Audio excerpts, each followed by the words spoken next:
2nd and 9 for Stewart and BYU. The time to throw over the middle. Intercepted. It's over.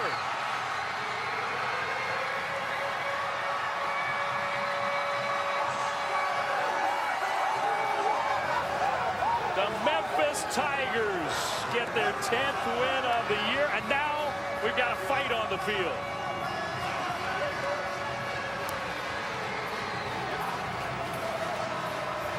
It was an emotionally charged game. We had lots of talking, pushing, and shoving, and now they're going to need more bodies in there to get these players separated. Yeah. All right, this is ugly. Ugly.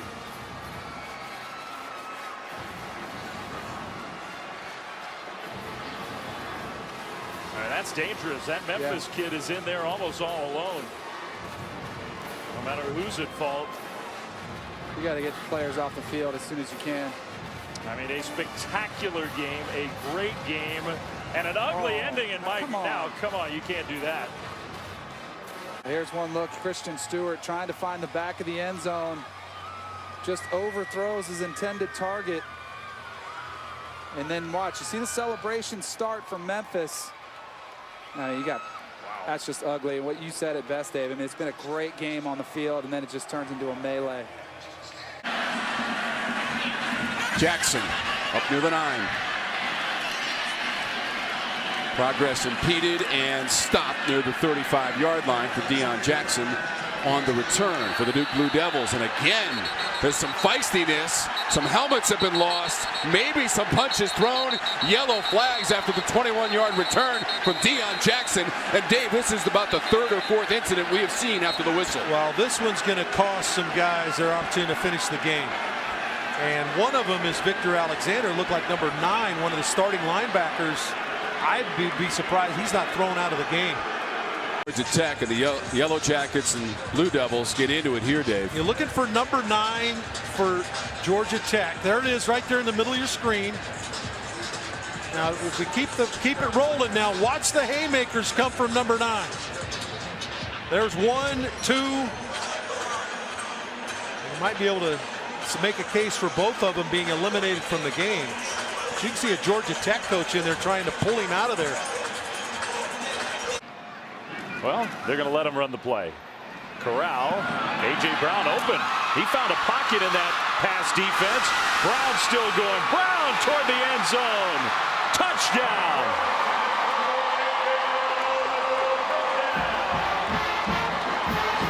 At the end of that, Abram trying to rip the ball away. He could not. 41 yards. Now here we go. We haven't had much of this. I give the players credit. A.J. Brown now. He threw a punch. And now Corral, the freshman, he's got his hand in the face mask. Helmet gets ripped off. So I was giving everybody credit for keeping their cool throughout this rivalry game. Now the cool is lost. Everybody charging out onto the field. And this could get ugly. I guess it's already gotten ugly.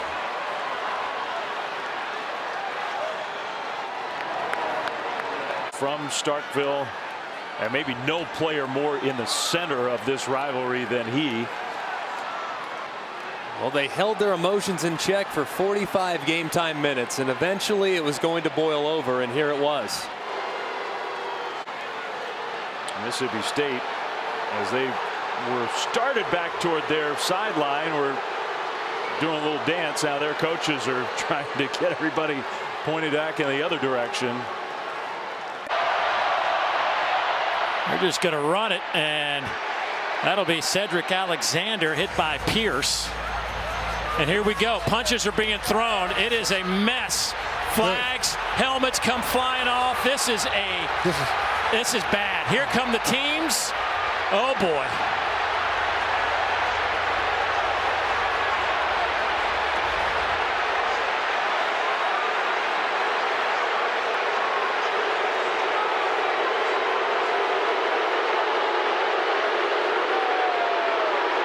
There's some hand checking going on.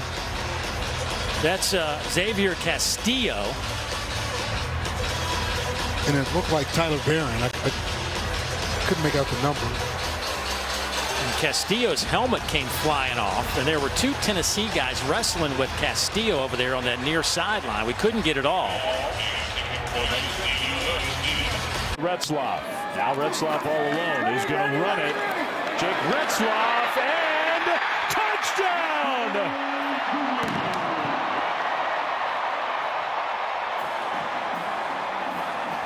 His second rushing touchdown of the game. And now a fight is broken out in the end zone with penalty flags all over the place. There were some punches thrown at the end of that play.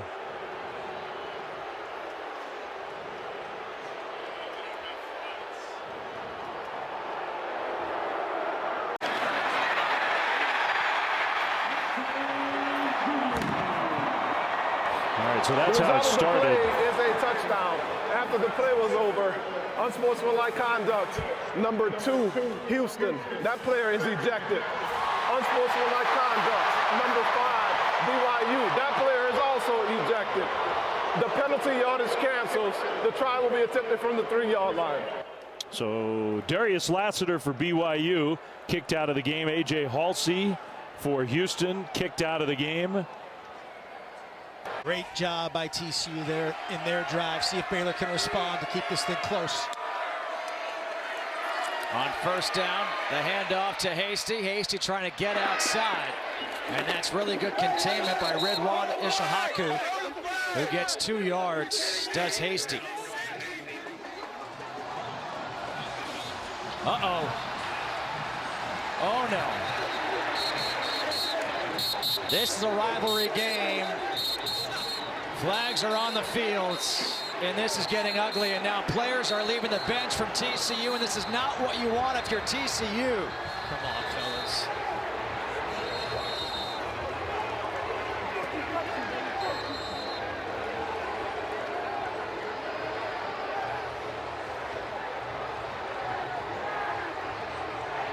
Fouls by both teams. Unsportsmanlike conduct. TCU bench, everybody on the field will get one unsportsmanlike. Unsportsmanlike conduct on Baylor. Everyone on that bench will get an unsportsmanlike. So with 4 seconds remaining in the half, they're going to throw the deep ball and look for the big score. Incomplete. Both teams running over into that corner, and look out now. You've got too many bodies and not enough supervisors. Flags are flying everywhere.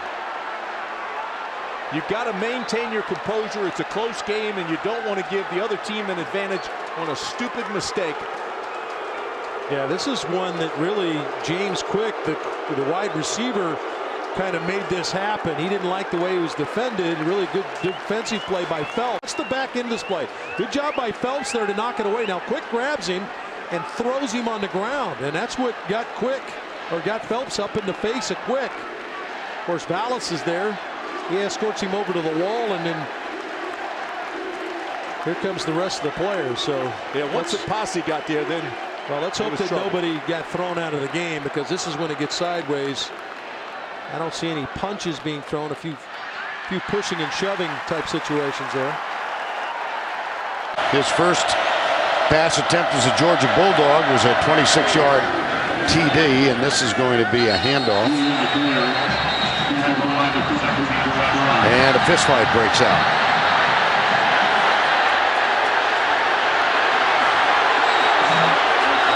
Oh, Georgia has to stay on the sideline. There were fists thrown.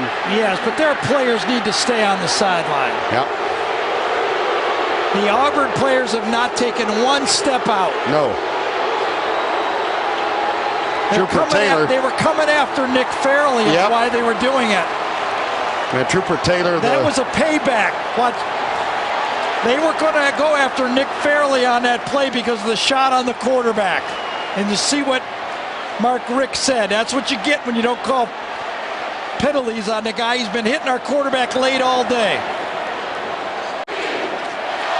Oh, yeah, they went after him. After the play. That was Ben Jones, number 61. who was one of the After the play was instigators. over, personal foul, number 60 on the offense. After the play was over, personal foul, number 49 on the defense. He threw a punch.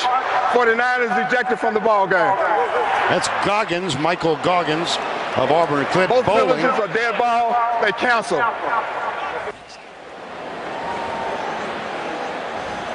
Ole Miss kick. And this will be returned by Joe Craig. His knee touches at the 17. And penalty flags.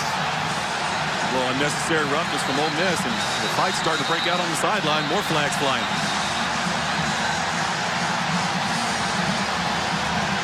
And the flags continue to fly. Boy, a hair trigger on that fracas. Yeah. It didn't take much at all to set the tempers off. If you want to know if Ole Miss is focused on this game and not looking ahead next week to Alabama, that's all you need to see right there. These guys are fired up and ready to play. And, of course, you don't want to see the extracurricular activity of throwing guys to the ground and getting these flags flying all over the place. But they're into this football game for sure. He was down initially, but he kept trying to run. But it's at the end of the play where they slam him to the ground. And that was 24 that time. That's Keith Lewis, I think, there on kickoff coverage, who drew the first flag, and then there's 4 more penalty flags laid on the field as well. So we'll let the officials sort out. Two guys.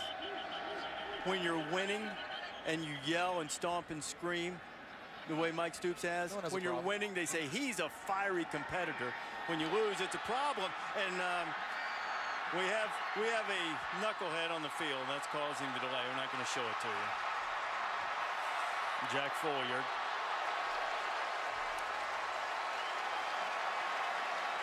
Letting things go, and now we've got some of the players who are mixing it up, and this has a potential to get ugly. Some players are on the field fighting, and the benches are emptying. Mayhem has broken out here at the end of the first half.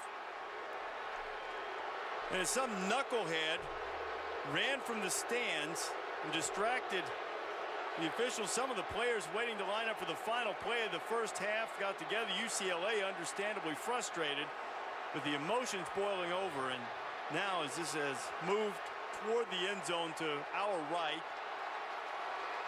the sides appear to have been separated. Realized late what was going on there. You saw the punch from Embry, so he was rightfully ejected from the game. Then the mayhem spread a little bit. Hard to see that. I don't know if he actually would call it a punch, but Cassius Marsh, number 3, as you see him to the far right of the screen, he was getting in there. That's Muhammad Usman from Arizona. Mike Harris standing him up, making sure things didn't escalate. But here's Montgomery. Pickup of a couple. Clay Johnston makes the stop for the Bears. And we got another fracas on the field.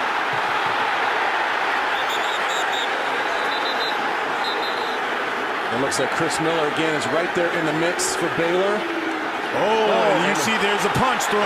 More punches thrown. Yeah. Well, he'll be gone. That's David Montgomery and Greg Roberts. And Greg Roberts is one of the best players on the edge for Baylor. Here's the physical play. Blake Lynch and Butler. Oh, he put his knee into him. You see Harrison Hand come back over.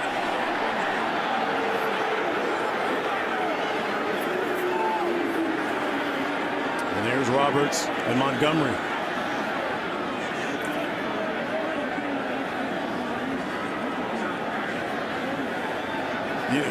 And the crazy thing about this, and you see it in these football, they have helmets on. Why are you throwing punches at a guy who has on a helmet? You know, it's instinctful. You know, it's like one of those things that...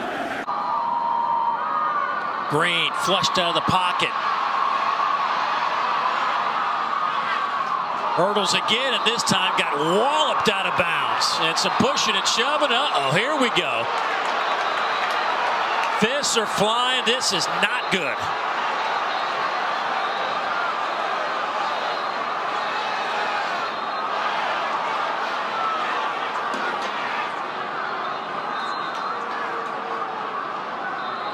off the field. He's able to walk off the field, and here it is. You can kind of see he jumped early, but he got hit out of bounds. He got hit out of bounds, and now you see here it is here. Coaching staff on the field as well, and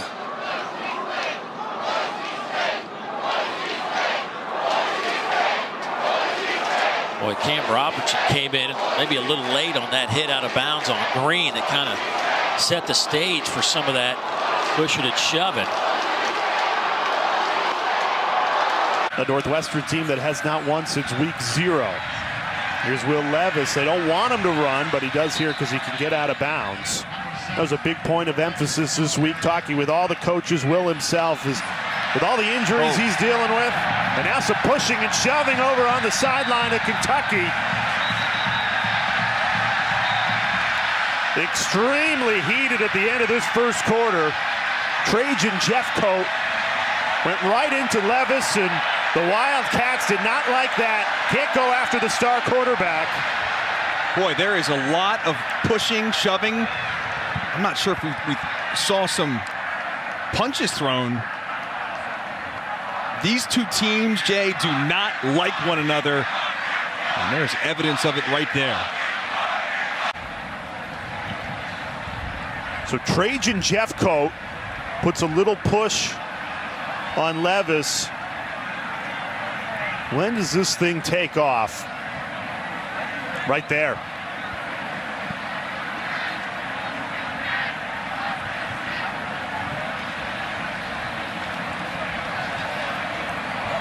Looks like it was 24 who comes in there. I don't think that was Rodriguez. I think that's the defensive back for Kentucky, Elijah Reed.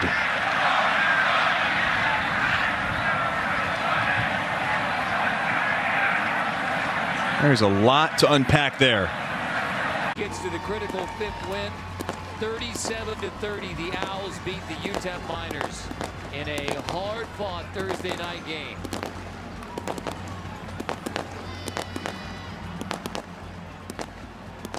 Ooh, that's how hard-fought it is. Yeah, we got a little activity down there. That's what happens when, you know, as physical as this game was.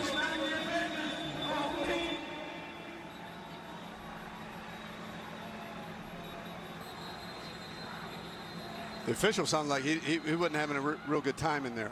No. See each other before the game, both from Australia. Oh, he's going to fake it and keep it, and why not? I mean, oh, and then a late hit. They're going to have to tack yardage on the end of this, and Crookshank is the one that hit him. And Ohio State's bench didn't take too kindly.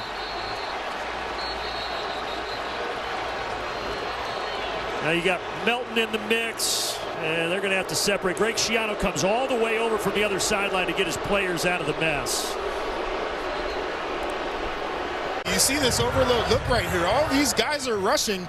They've got more guys on that side crashing in than Ohio State would have been able to block over the edge anyway. It opens wide open for Mirko to run it. And the wide receiver Crookshank is now ejected from the game after the hit, and then Greg Schiano came all the way over from the Rutgers sideline to the Ohio State sideline, and they got jawing at one another. Oh boy. Trask steps up, launches toward Pitts, double teamed and knocked away. A little bit of a skirmish near the line of scrimmage, and everybody gets in there and says, come on now. Well, we got some tempers flaring over there. I believe that was Coach Mullen, and now this is starting to get a little bit out of hand. Yeah, Florida needs to get out of here. They got a big game next week against Georgia, and I think that's what Dan Mullen was trying to do, is prevent any one of his players from doing something stupid. This is getting ugly. There's punches being thrown. Yeah, that's getting beyond ugly. That's another one thrown. Zachary Carter in there for Florida. Oh, This is getting bad. I mean, there's going to be some severe ejections. This is absolutely the last thing that Dan Mullen wanted for his ball club going into the cocktail party next week. They are having a whole lot of problems trying to break this up. And something happened after that play that incited Dan Mullen and the Gator squad Trask on the pass. And oh my. Now you got Dan Mullen and Eli Drinkwitz going at it. Well, I mean, these are two head coaches I can promise you will not back down. Now, that's a good sign. I like to see that. Little handshake, little discussion. Going to talk things over. Nix stands in the pocket, delivers on a crossing pattern to Seven McGee. Tristan Sinclair with the tackle. Ball came out, but the play was whistled down. Nix's helmet came off, and look out here. Wow. Stanford was continuing to play, but clearly there were whistles sounded on the play, and everybody's going to have to be separated. Started with a really physical tackle from Tristan Sinclair. Flags everywhere. Had the ball knocked out, and then got engaged along the sideline. Take a look.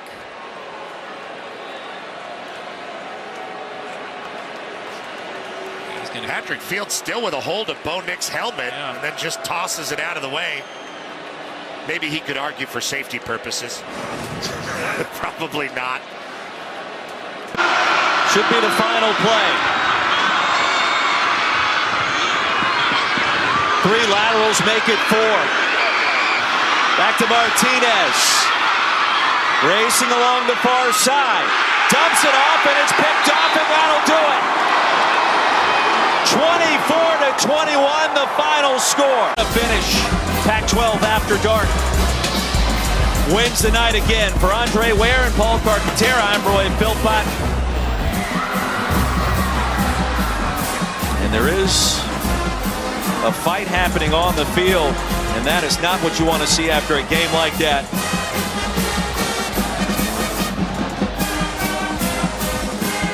They're going to give it to him. Reggie Gillespie dives into the end zone.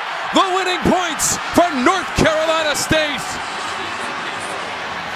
And the teams come together in the end zone, pushing, shoving between the pack and the heels as Gillespie has scored the winning points, his 5th rushing TD, but these teams need to be separated. The emotion boils over on the last play of the game as Gillespie goes to the end zone, and it's a sea of Carolina blue and State red.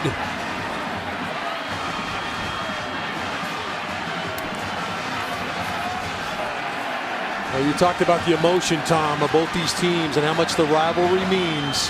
You'd like for it not to spill over this way. Coaches in here, you see all the coaches there in the middle trying to separate the two teams. And tough for North Carolina to handle the entire second half. Finishes it off for the Wolfpack. Gillespie ties a school record with his and separated by their coaches eventually.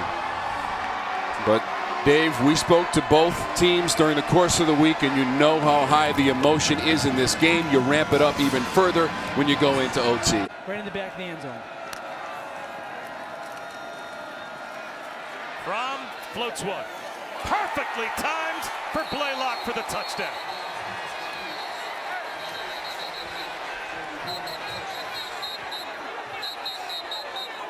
And now Pickens gets into it with Trey Swilling on the other side of the field. And there may have been some punches thrown.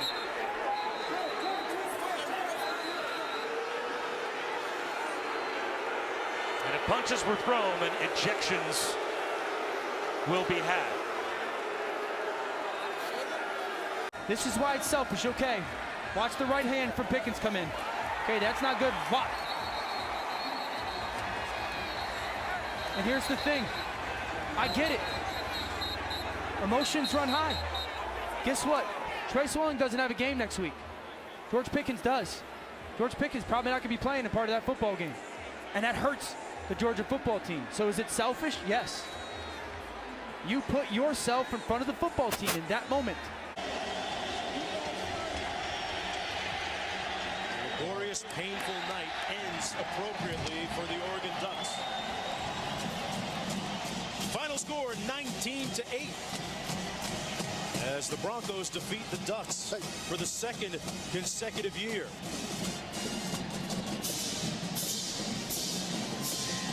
Still a lot of animosity on the field, not between teams, but between teammates. It all started with Blunt right there. He should be ejected for next week. And if I'm Chip Kelly, he may be ejected longer than that right there. LeGarrette Blunt nailing Byron Hout right on the chin. We saw Oregon players fighting amongst themselves, too.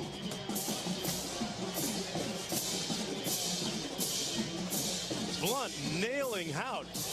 That is unconscionable, reprehensible behavior. There's no excuse. No excuse for that. And Mark, think about, we started this football game with a symbolic handshake to start the college football season on good sportsmanship. That is unbelievable right there. It would come as no surprise if LeGarrette Blunt isn't sanctioned for the next game or ensuing games. And he is still almost out of control right now. Came on to the field, number 2. McGuire. Still alive, gets it off, and they get the 2. Jim Hanawalt, the 2-point conversion. And again, a tremendous play by Dan McGuire. And now there's a skirmish, and the benches are emptying. I tell you what happened, Sean, after the play, a Miami player threw Dan McGuire down. Nick Subas, number 60, jumped on that player. And we've got ourselves everybody on the field. This is what you hate as a coach. They slam McGuire to the turf. The good news is he's up. There was a flag with that original play. And then this is what ensued, and they're still going at it. And a wise thing for the coaches to get out of there because they don't have a helmet on. I tell you, Jerry Burns of Temple in Pittsburgh a couple of weeks ago got cold-cocked on the sideline.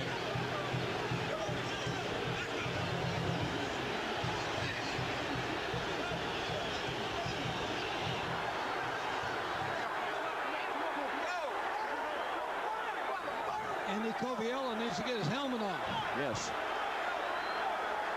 Win that ball game Saturday. I don't know if the scoreboard will be high enough to keep all the points on that one. Touchdown to James Warner. There's another fight. This is typical when you do this. When you run the score up, this is what's going to happen. This is what's going to happen. This is the fault of the coaches. Ray Goff, look at this. Should not have been going and rubbing it in. And this is what's going to happen right here. Yeah, it may take a while to control this one. Yeah. Goff is in there grabbing his people, but they're angry. These are angry people now. Now everybody's going to get let it get out of control. Yep. Bad news, I'm telling you. You've got to stop this because it's the team you run the score up against a team. They've got some pride and some character also. You know what is left for them? What is left for Georgia Tech when you're out there and you can't stop these guys? I mean, it's going on everywhere now. Just take numbers and suspend these guys next year if they're coming back. Maybe the last game of the year this year, but you've got to have some weight. You got to suspend them. The way Jimmy Johnson's telephone number was published. Short time ago, the coaches meeting at midfield, shaking hands. We thought the hostilities had died. But then, as the Hurricanes were leaving the field, an ugly few moments down there in the end zone. Pushing and shoving broke out. There was some kicking. Police had to step in, and finally the Hurricanes were escorted back inside the locker room. So I guess we can truthfully say, as we get ready for this game, these two teams still don't like each other. Pass intercepted again. This time it's McNeil, and he will score. Ryan McNeil evens up the touchdowns. Oh, I tell you, there's a late hit. It looks now like they got to fight. Liam Meady and this in a shoving match, and now here come players from both sides. Under control quick.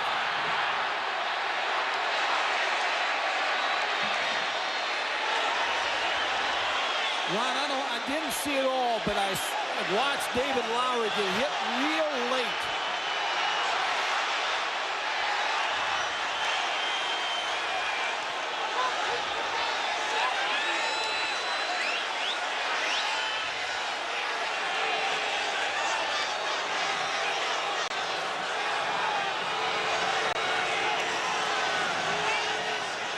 Al Luginbill's out there trying to make sure he keeps them off the field, trying to keep them separated.